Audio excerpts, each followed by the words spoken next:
Hi అండి అందరికీ. అందరూ ఎలా ఉన్నారు? బాగున్నారా? నేనైతే చాలా హ్యాపీగా ఉన్నాను. ఈరోజైతే కొత్త ఆవకాయ పెట్టానండి. చూడండి ఎంత కలర్ఫుల్గా ఉందో, చూడ్డానికి చాలా బాగుంటుంది.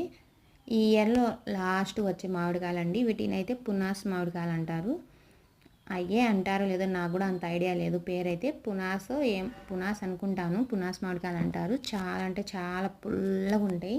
వీటితో మాత్రం పచ్చడి పెట్టుకుంటే పచ్చడి కూడా పుల్ల పుల్లగా చాలా స్పైసీగా చాలా బాగుంటుంది. మేము ఇయర్లో ఎప్పుడు పెట్టినా లాస్ట్లో కంపల్సరీ పెడతానండి. ఎందుకంటే ఆ పచ్చడి చాలా బాగుంటుంది. నాకైతే చాలా ఇష్టం, చాలా ఇష్టంగా తింటాను. వేడి వేడి అన్నంలో నెయ్యి వేసుకొని ఆవకాయ వేసుకొని తింటుంటే చాలా బాగుంటుంది. ఫైనల్గా ఈ బేషన్లో కొంచెం రైస్ వేసుకొని కలుపుకొని తింటుంటే ఆ టేస్టే వేరే లెవెల్ అండి. నా వీడియో కనుక మీకు నచ్చితే లైక్ చేయండి, కామెంట్ చేయండి, షేర్ చేయండి. ప్లీజ్ సబ్స్క్రైబ్ చేసుకోండి. Thank you for watching friends. Bye bye.